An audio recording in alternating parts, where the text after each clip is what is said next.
Olá, tudo bem? Eu sou Keila Batista, professora de História, como vocês sabem, né? Já estamos aí nesse percurso. E hoje eu trouxe uma discussão contemporânea, né?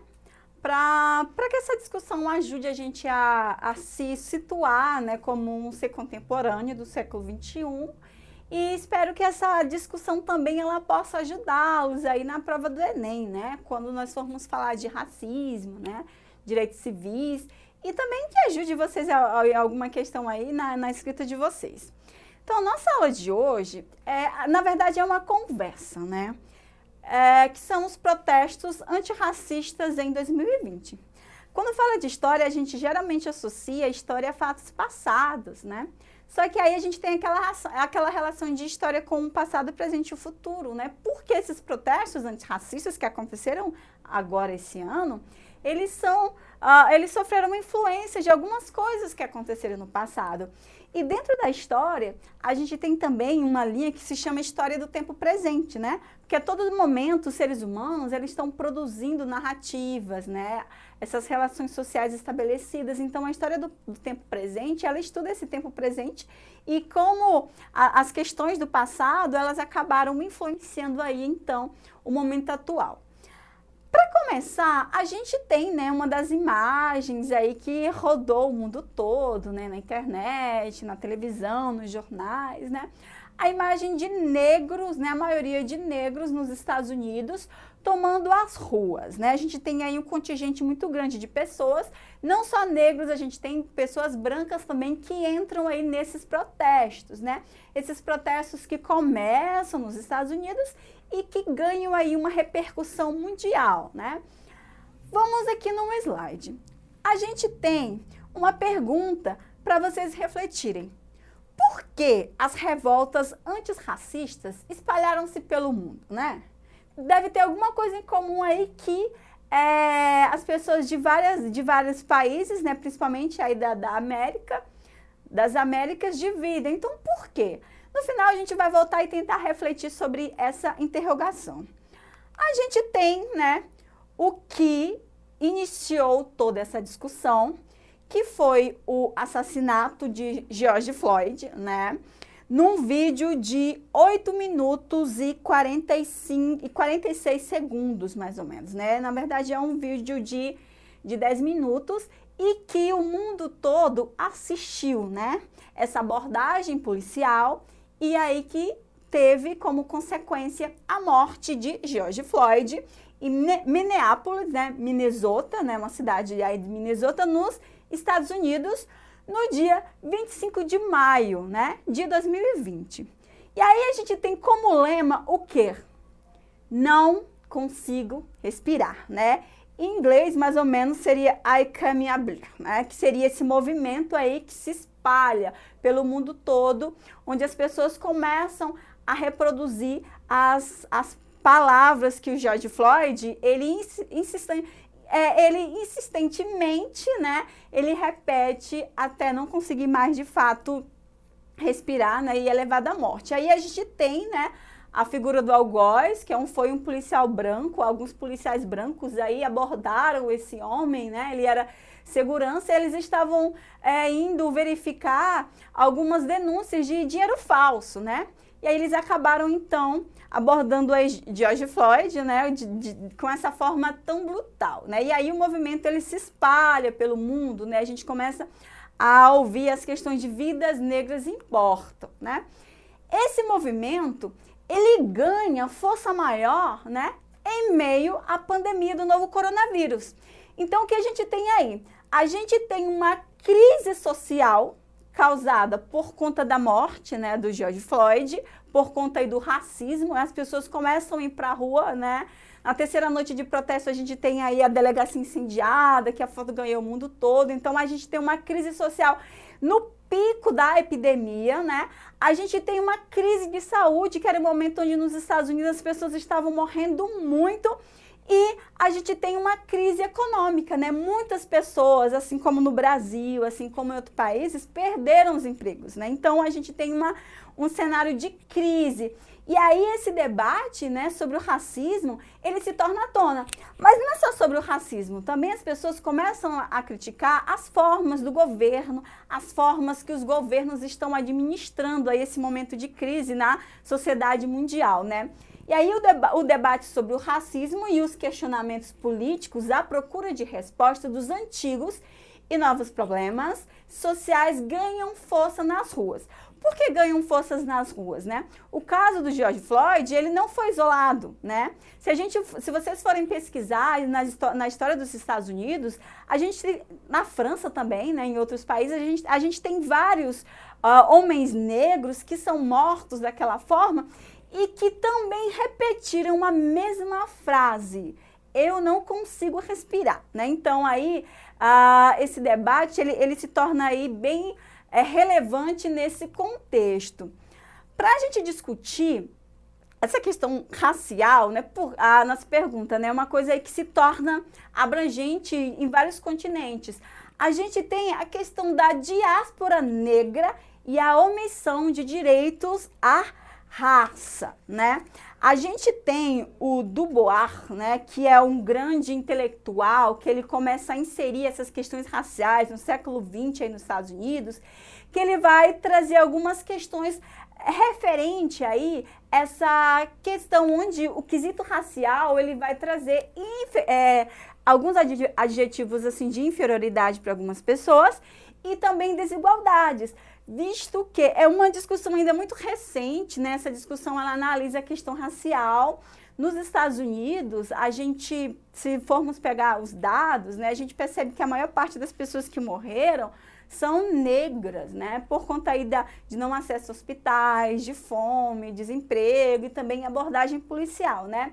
Então, ele vem trazendo essa questão da diáspora africana, né? O que seria essa diáspora africana? Que são esses países que receberam essas pessoas que foram escravizadas da África, né? Ele diz que, assim, para a gente entender esse contexto, a gente precisa levar em consideração, para que a gente precise, ele não diz, tá? Mas para que a gente precise entender, ele vem trazendo essa discussão de raça, né? A gente precisa entender essas três questões, que seria essa diáspora, né, africana, onde as pessoas aí influenciam com seus modos de vida, suas culturas, né? Essa questão aí do Atlântico, que as pessoas saem aí, essa nova sociedade onde esse negro está inserido, e o distintivo racial da negritude, né? Que ele vem discutindo essa questão da raça, né? Que esse distintivo, ele une essas pessoas, né?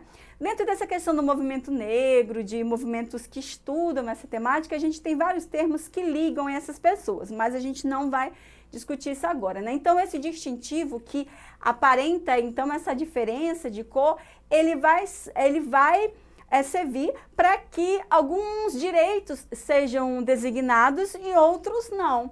E ele vem, né, falando aí nessa discussão, a gente associa também essa condição socioeconômica decorrente desse processo histórico de omissão de direitos. E aí ele vai trazer o termo de ancestralidade racial em comum, né? Ele não vai muito ficar no termo raça, esse termo científico, ele vai trazer essa ancestralidade racial que ele vai associar tanto aos africanos como esses diaspóricos. Para a gente entender um pouquinho aí esse pensamento do Bois, né? A gente tem uma frase dele que diz: tem uma história em comum, né? Sofreram o mesmo desastre e têm uma única e longa memória de desastre. Porque a cor, embora pouco significativa em si, é importante como distintivo de herança social da escravidão, da disseminação e do insulto dessa experiência. Então, essa experiência diaspórica, né? E aí a gente tem uma coisa muito importante nos Estados Unidos, né, que é a luta dos direitos civis, né, na década de 1950 e de 1960, que os negros eles começam a reivindicar, porque após a abolição, né, as questões são muito divididas, e os negros eles não são contemplados com direitos. Cada país da América, depois da abolição, ele vai gerir políticas de acordo com a sua especificidade, né? E aí, então, nos Estados Unidos, a gente tem esses negros que começam esse movimento, né, pelos direitos civis, né? O próprio nome já diz, querem direitos civis. A gente tem aí a Rosa Parks, né?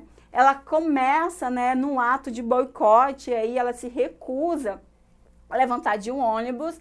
Então, a Rosa Parks, ela lança a bem-sucedida campanha de boicote de ônibus, né? Em 1955, era uma costureira que ela vinha cansada do trabalho, até então tinha segregação racial nos ônibus, né, em todos os espaços, e os negros deveriam sentar atrás, e ela cansada senta na frente, e aí mandou ela levantar, ela se recusa a levantar, né, do banco para que um branco sentasse. Então, a partir daí, a gente tem aí uma movimentação, os negros começam a ir para o trabalho andando, né, então uma frota de ônibus, ela sofre aí com isso. Dentro dessa questão das lutas, dentro dos direitos civis, a gente tem o Malcolm X, né? Malcolm X. E aí o Malcolm X, ele é um pouco radical, né? Ele vem fundando a Organização para a Unidade Afro-Americana de inspiração separatista. Ele vem falando de uma unidade nacional negra, né? Então o Malcolm X é um pouco mais radical, ele é assassinado também, né? E ele vem aí dentro desse processo.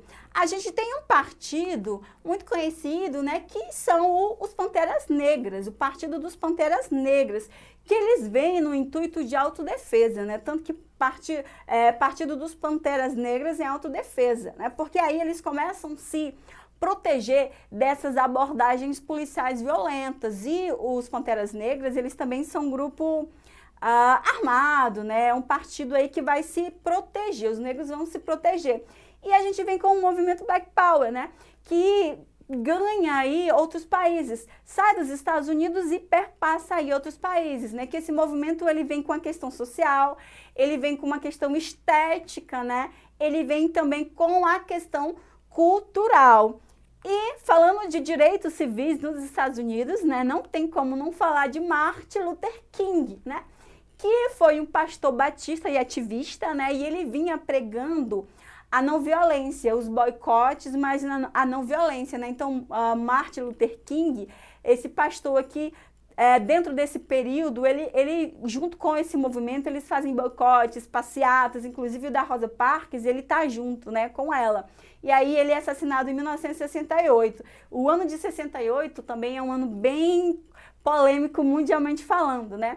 E depois desses manifestos, por conta da morte de Luther King, a gente só vai ver na rua assim, uma proporção de pessoas agora com esses protestos antirracistas de 2020. Mas para a gente exercitar rapidinho aí essa nossa temática, eu trouxe aqui um exercício, né, da Universidade Federal de Santa Catarina, ele foi adaptado, que fala sobre essas questões desses protestos, né? Vamos lá. Eu vou meio que resumir, tá? Os protestos pedindo justiça pela morte do adolescente negro Michael Brown, né, 18 anos, assassinado com 6 tiros pelo policial branco, né, Darren Wilson, de 28, estão tão rachados quanto a segregação, né, comunidade entre brancos e negros. Durante o dia, mesmo sob o sol de 35 graus, famílias inteiras portam cartazes coloridos e levantam os braços aos gritos de não atirem, né? Pelas calçadas de cidade, de ruas aí, tendo o total de 21 mil habitantes, né? Comando. Sobre segregação, conflitos e defesa dos direitos de afrodescendentes, é correto afirmar que o arianismo, defendido pelo nazismo, afirmava que os arianos possuíam características de uma raça superior, servindo de justificativa para a perseguição de todos os que não as possuíam. Os negros, no entanto, foram poupados dessa segregação. B. Na década de 1950, Rosa Parks, cidadã norte-americana, negra, né, realizou um ato de manifestação contra a segregação quando, em um ônibus, se recusou a ceder seu lugar para um passageiro branco. A ação não teve maiores consequências, constituindo-se em um ato isolado. C. No século XX, a segregação racial dos negros nos Estados Unidos se traduziu, por exemplo, pela separação do uso em espaços comuns, né, como transportes, banheiros e praças públicas. D. O Partido Pantera Negra para a Autodefesa foi criado na década de 1960 e compartilhava os ideais pacifistas defendidos pelo líder da resistência negra nos Estados Unidos, Martin Luther King. E E. O debate sobre o racismo e os questionamentos políticos não fazem parte dos movimentos antirracistas nos países que vivenciaram a diáspora negra. Então, a gente tem como alternativa correta a letra C, né? No século XX, a segregação racial dos negros nos Estados Unidos se traduziu, por exemplo, pela separação de uso dos espaços comuns, né? Como transportes, banheiros e praças públicas, né? Então, isso aí é um reflexo de todas essas manifestações, ok? Aí eu vou pedir que vocês reflitam na nossa pergunta inicial, que vocês acessem, então, a plataforma Eduque, que lá vocês terão mais materiais para se aprofundarem aí nessa temática tão contemporânea para nós que estamos vivendo esse momento aí social, ok? Até a próxima!